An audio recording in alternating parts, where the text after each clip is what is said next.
Next game for the Ducks is a hot one, my friends. The Flames come to the Honda Center for the first time in this decade. And yes, in the lamest way possible, they're on fuego. Flame. 14-4-5 for them compared to our 13-8, and they've got some really good players, specifically Andrew Mangiapane, who could be on the Canadian Olympic team this year.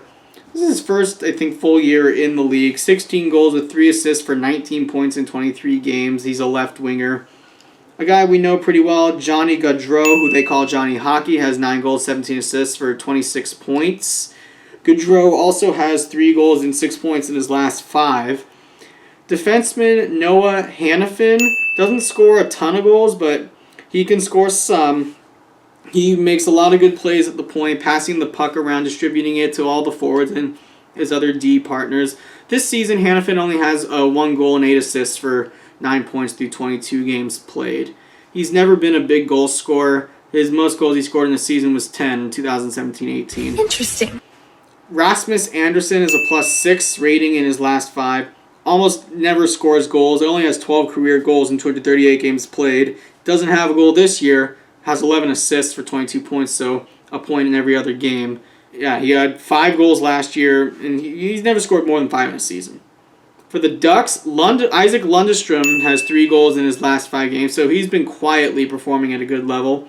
Zegras has 6 points and 6 assists in his last 5 games, so he's pretty hot as well. He had 4 great chances versus Vegas. Unfortunately, Leonard robbed him all the times.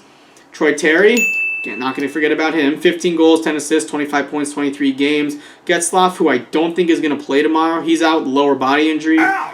Has 19 assists and a goal for 20 points in 23 games. Nice. Sonny Milano is the other guy I think you truly need to watch for. Has 5 goals, 11 assists for 16 points.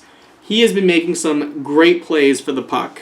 He may not have a lot of goals, but he's doing the little things right, and that is what matters. On Monday, the Ducks will rematch with the Capitals. Capitals are really good still. They still got Alex Ovechkin. Just watch him stand at that spot in the ice, and he'll lift his stick and blast one on the power play.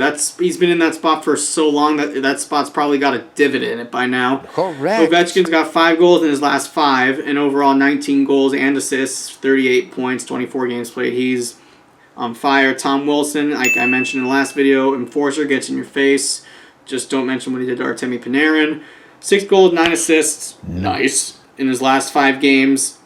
So he's a bit of a goal scorer now, but he's more, as I said, he's there more just to piss you off. This is correct. Defenseman Dmitry Orlov is a +8 in his last 5. Not a big goal scorer, but he like Rasmus Andersson, just dishes the puck around a lot and is just there to make the little plays.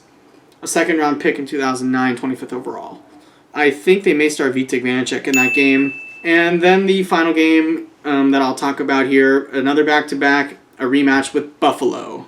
The Buffalo Sabres, who... That's going to be tough because they just had the better of us in that game.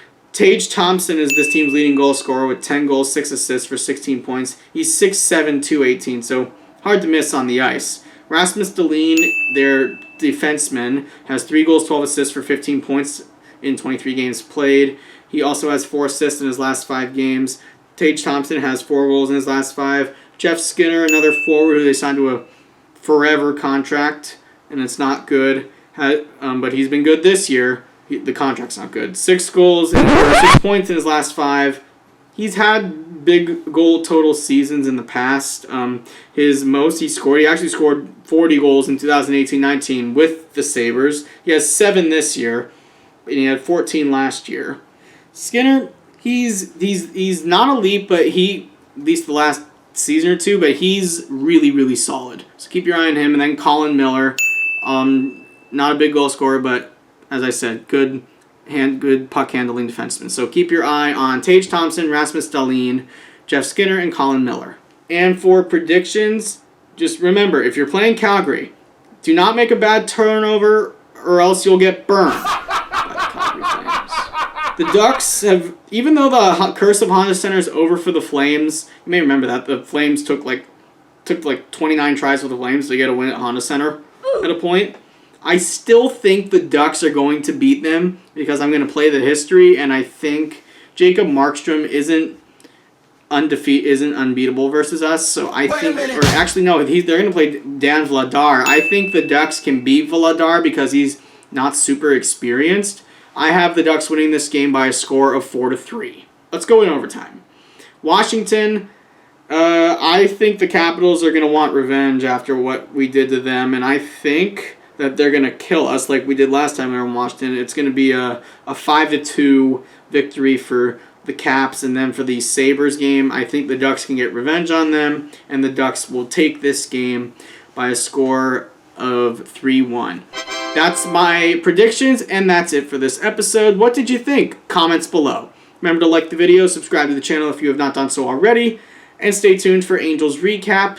Of course, the MLB lockout started. Frozen. Anyway, that's it. Have a good night, and let's go Ducks. Let's get a win again.